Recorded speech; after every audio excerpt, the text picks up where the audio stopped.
Entonces, damas y caballeros, es un honor para mí compartir con ustedes, compartirles esta conferencia sobre toxicidad cardíaca para el tratamiento oncológico.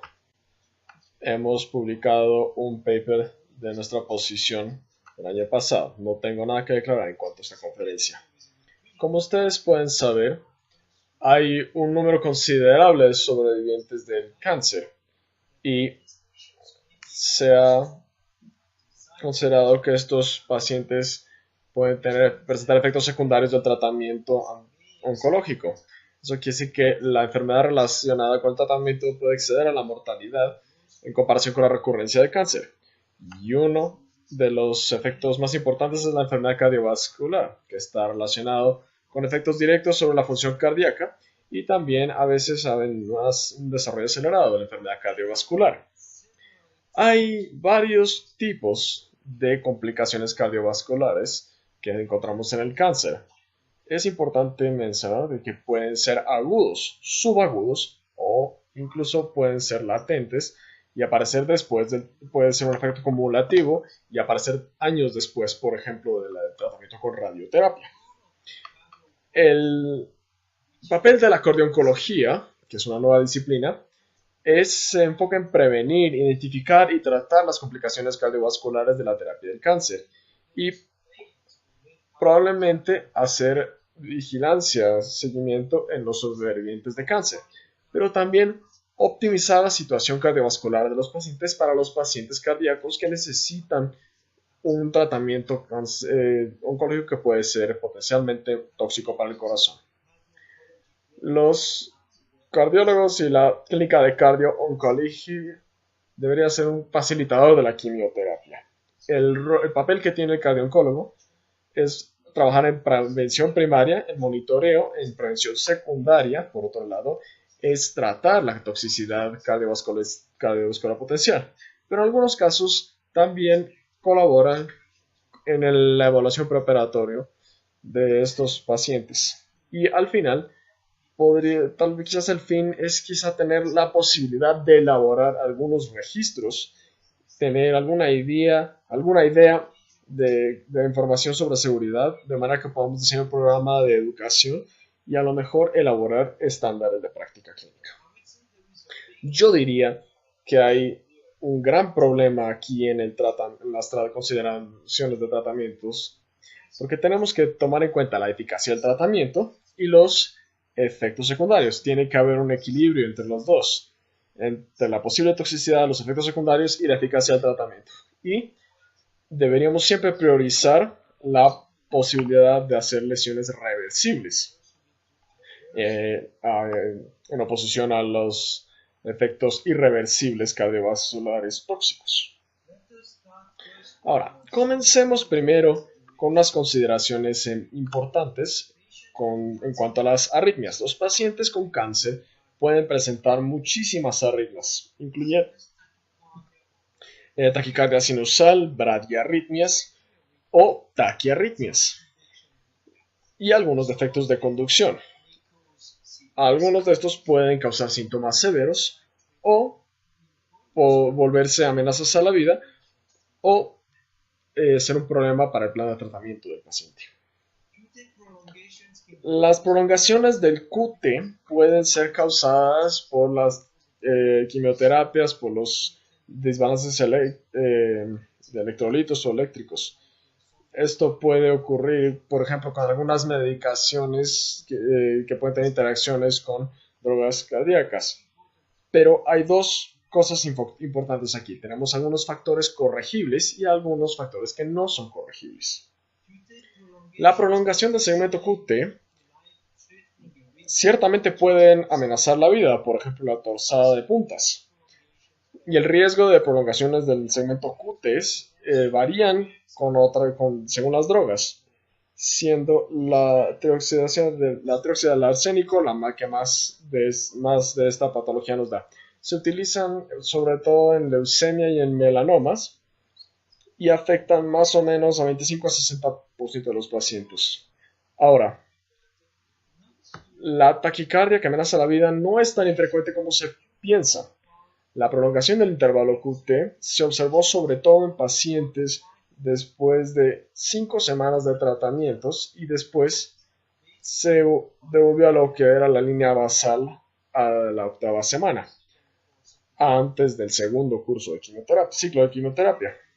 Ahora, entre las diferentes drogas que hay aquí, también están los inhibidores de tirosincinasa, y específicamente el Bendetanib, el cual es el segundo que más comúnmente se asocia con prolongaciones del QT.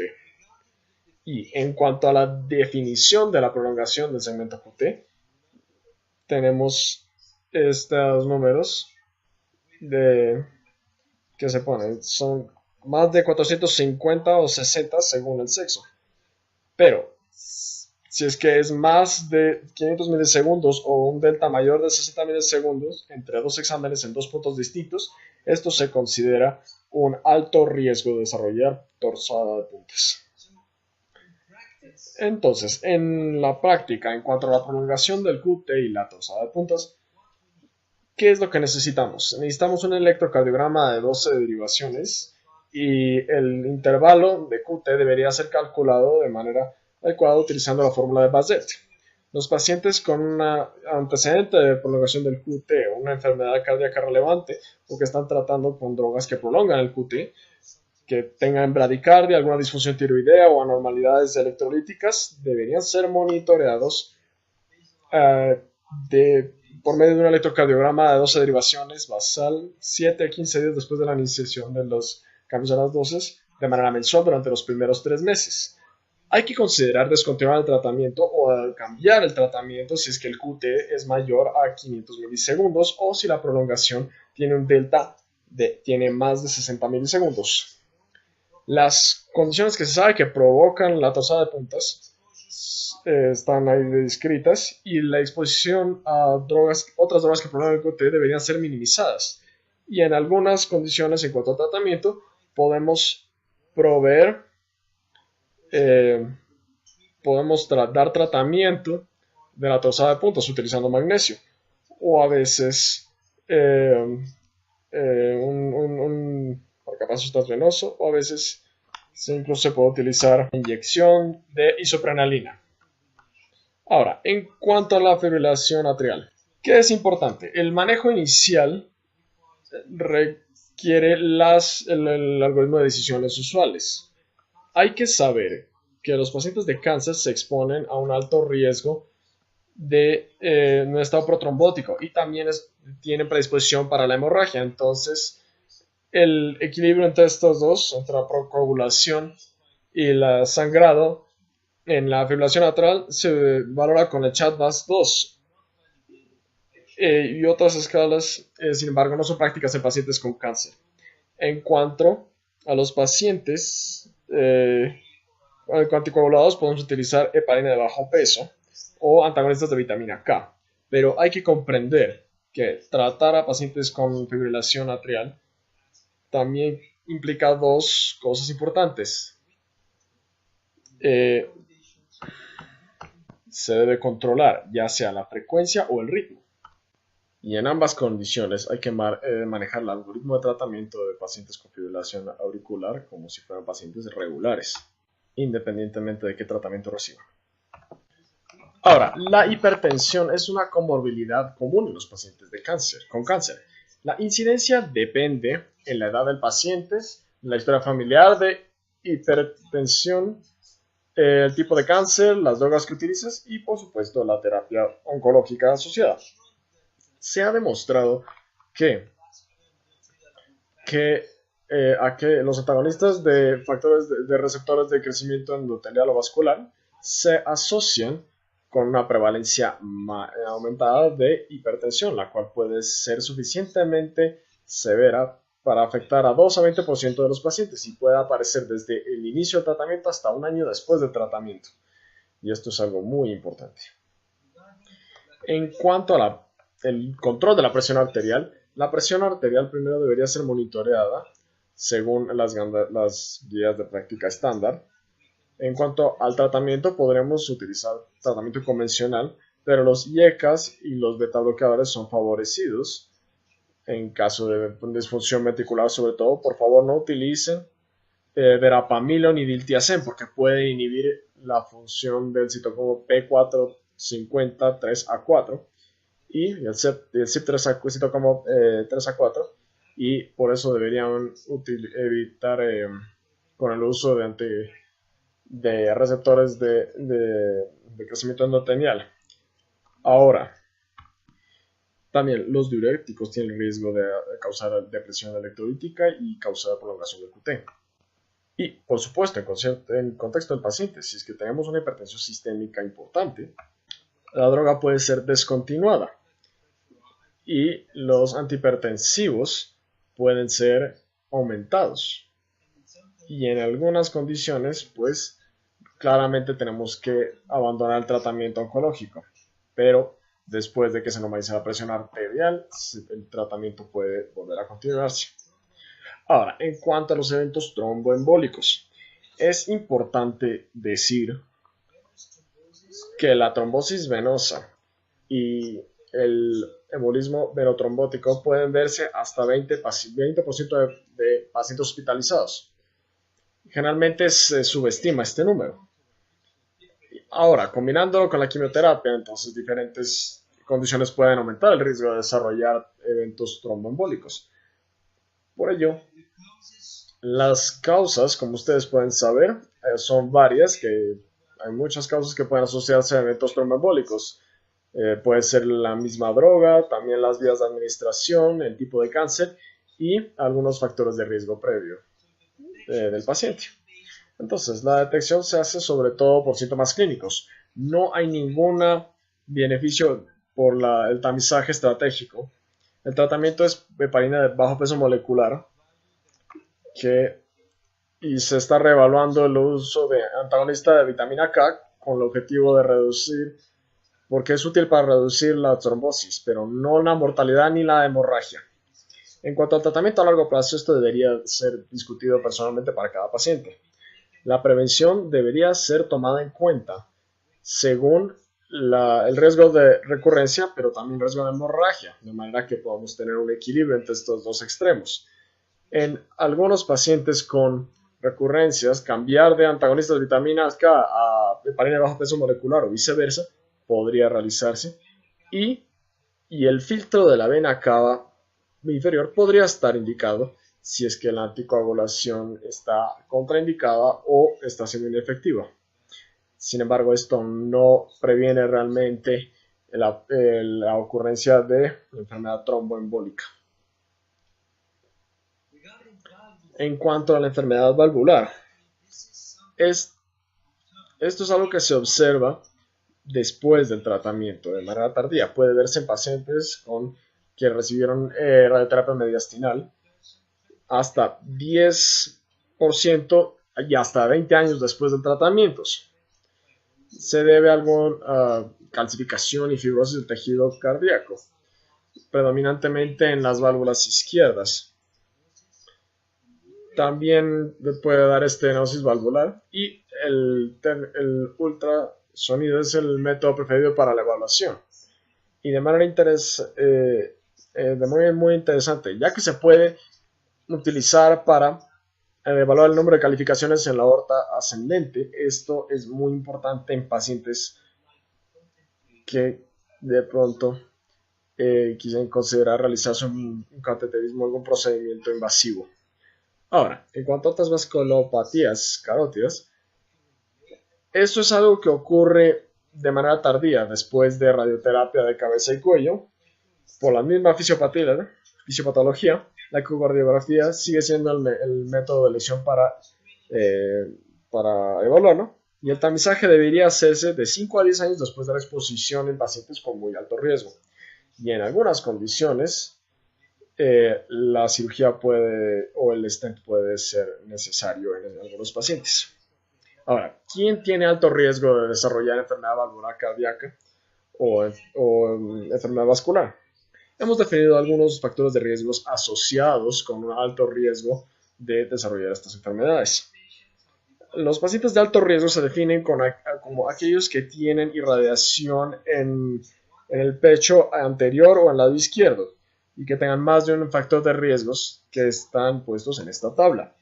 Por ejemplo, una dosis alta acumulativa de radiación, que sean pacientes jóvenes, que tengan presencia y extensión de tumor dentro o al lado del corazón, que no tengan protección, hayan tenido quimioterapia concomitante, que tengan factores cardiovasculares adicionales, por ejemplo, que sean diabéticos, que tabaquismo, sobrepeso, hipertensión moderada, y hipercolesterolemia y por supuesto enfermedad anterior. Entonces hemos publicado un paper importante por la Asociación Europea de Cardiología en cuanto a los pacientes que reciben irradiación al mediastino. Lo más importante es tener una evaluación basal y hacer tamizaje para los factores de riesgo modificables y por supuesto corregirlos. Después de eso, una examinación anual debería ser realizada. En caso de que aparezca cualquiera de estos signos o síntomas, puede ser referido a un neurólogo. Entonces, si tenemos signos neurológicos, hay que realizar un ultrasonido de las carótidas. En caso de que haya síntomas de falla cardíaca, tenemos que realizar una cardiografía para revisar la función cardíaca. Por otro lado, en pacientes asintomáticos podemos hacerles tamizaje hasta 5 años después de la exposición. Y en aquellos que sean asintomáticos, incluso podrían hacer una prueba funcional no invasiva para detectar como prueba de tamizaje. Y por supuesto, reevaluarlos cada 5 años. Esta evaluación debería hacerse cada 5 años. Ahora, la complicación más tenida es la disfunción del ventrículo izquierdo y falla cardíaca. Y aquí tenemos diferentes medicaciones que pueden asociarse con falla cardíaca, con el riesgo de lesiones irreversibles y aquí están las lesiones más bien reversibles. Aquellas de la familia de las antraciclinas, desde 1 hasta 48%, que son dependiendo de la dosis, y algunos con tratamiento nuevos, por ejemplo los antagonistas HER2, y la prevalencia de esta disfunción llega hasta 18% y hasta 4% de falla cardíaca. Es lo mismo para los tratamientos nuevos, los anti-VEGF, incluso también para otros inhibidores de proteasomas, en los cuales la falla cardíaca se observa desde 2 a 25% de los pacientes. Como ustedes pueden saber, clásicamente hay 2 tipos de toxicidad por tratamiento de cáncer pueden ser distinguidas. En la familia de las antraciclinas, y aquí tenemos en los de inmunoterapia, los trastuzumab, lapatinib, etc. Entonces, en estos tipos tenemos toxicidad de tipo 1. Los de este lado tenemos toxicidad de tipo 2. Y podemos ver que esto depende de la dosis, y en las de tipo 2 no están relacionadas a la 2. Muestran daños en la ultraestructura y en los tipo 2 no tienen este tipo de daños. Los tipo 1 son no reversibles, los de tipo 2 son reversibles y hay una alta probabilidad de disfunción recurrente en las de tipo 1. Y por otro lado, en tipo 2 hay evidencia que apoya una seguridad relativa para este tipo de medicamentos. Ahora, en cuanto a las diferentes drogas y su incidencia, podemos ver esta tabla en el paper que hemos publicado y se muestra una incidencia que va en aumento de toxicidad cardíaca y disfunción ventricular izquierda según las dosis que se utilizan de antraciclinas utilizadas. Hasta 48 de los pacientes la presentan. Ocurre lo mismo con otras drogas observadas en esta diapositiva. Ahora, en cuanto a los factores de riesgo, como les dije antes, estos son los factores de riesgo para desarrollar enfermedad cardíaca inducida por radioterapia. Tenemos factores de riesgo similares para la quimioterapia, para antraciclinas. Por ejemplo, las dosis acumulativas de 350 miligramos por metro cuadrado, el sexo femenino, la edad avanzada, la falla renal, la radioterapia concomitante o quimioterapia concomitante y la existencia de condiciones preexistentes. para los anti-HER2, los cuales se dan sobre todo en cáncer de pulmón y de mama. Es factor de riesgo un tratamiento con angiotensina previo o concomitantes, la edad, etc. Ahora, en la práctica, ¿qué es lo que hacemos con la detección de la cardiotoxicidad? Se ha resaltado que podemos utilizar varios métodos, por ejemplo, la ecocardiografía con la valoración de la función del ventrículo izquierdo. Tenemos también la imagen nuclear, también la resonancia magnética cardíaca y también podemos utilizar biomarcadores. Yo quisiera decir que la definición de cardiotoxicidad definida por ultrasonido baja en 10 puntos, de 10%, con una baja de la fracción de eyección, con un volumen de llenado bajo, pero también baja un porcentaje relativo, 15%, desde cualquier línea basal que en realidad tiene un riesgo real de cardiotoxicidad. Entonces, es importante tomar en cuenta los cambios, las dosis, y si es que usted puede observar las limitaciones más importantes, aquí se relacionan a la variabilidad del interobservador, aquí a la radiación acumulativa y aquí abajo con la evidencia insuficiente que hay en biomarcadores. Cada uno de estos métodos tiene sus debilidades. Sin embargo, si es que consideramos las nuevas recomendaciones hechas por la Sociedad Americana de Ecocardiografía y la Asociación Europea de Imagen Cardiovascular, podemos utilizar estos criterios diagnósticos de ecografía. Si es que hay alguna evidencia clínica de disfunción del ventrículo izquierdo y hay una baja de 10 unidades en fracción de eyección comparado con la basal, o si es que tiene una fracción de eyección menor del 50%, está definida la disfunción cardíaca. Se puede hacer esto en el 2D, que es mejor incluso que el 3D. Pero cuando esto ya aparece, ya estamos demasiado tarde.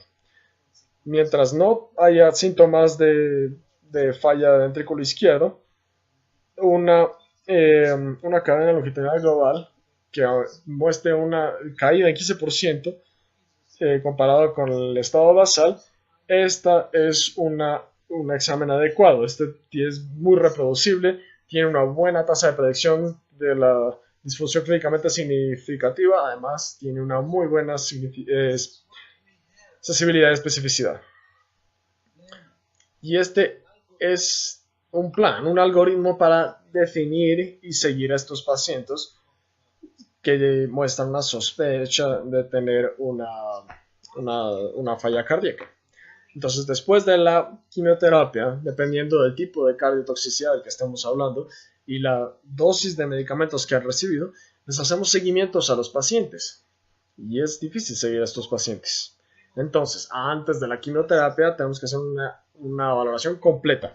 Después de esto, decimos que la fracción de eyección baja y tenemos una evaluación cardíaca, así como otras pruebas suplementarias.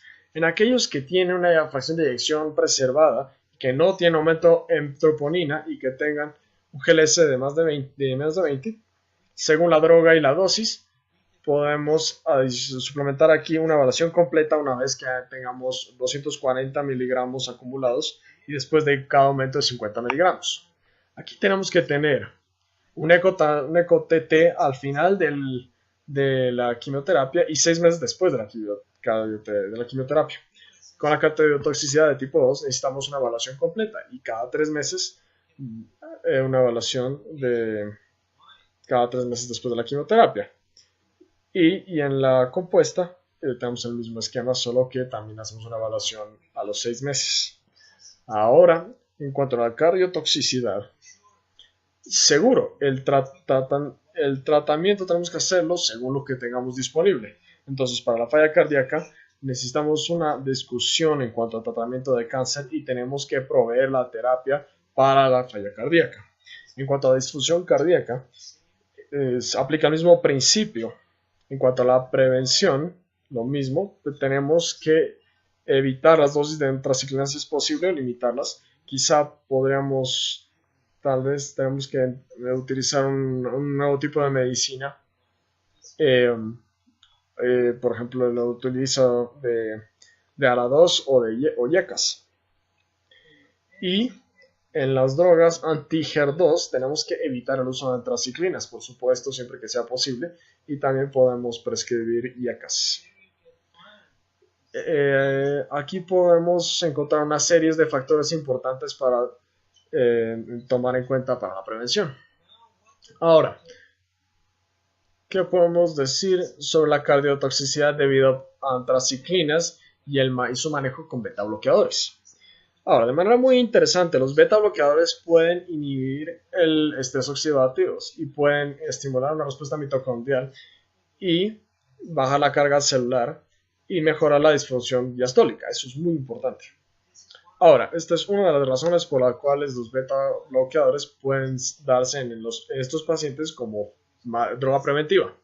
No hay efecto de clase, pero sí resultados positivos con el cardiodiol, que requiere confirmación con unas cohortes más grandes, con otros estudios. Y sí hay algunos estudios en cursos con una asociación de carvedilol y YECAS en el cáncer de mama. Pero por ahora, los beta bloqueadores no se recomiendan de forma sistemática para evitar la toxicidad cardíaca en pacientes con cáncer. En cuanto a los YECAS, de manera interesante pueden atenuar el estrés oxidativo, pueden mejorar el manejo intracelular de calcio, también bajar la fibrosis intersticial, y la administración de captopril o enalapril o lisinopril claramente es cardioprotectora en modelos animales, pero tenemos muy pocos estudios y con pocos ejemplos en sujetos humanos, y al momento no hay ninguna recomendación para esta droga cuando utilizamos antraciclinas.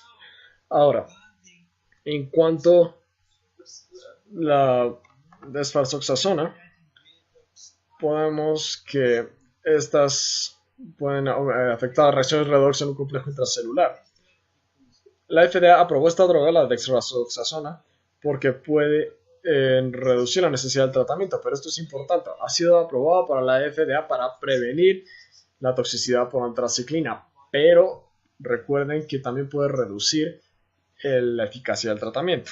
Entonces, estos datos sugieren algún efecto de cardioprotector de esta droga, pero realmente no está recomendada, y no debemos olvidar que la dosis total acumulativa de antraciclina es muy importante.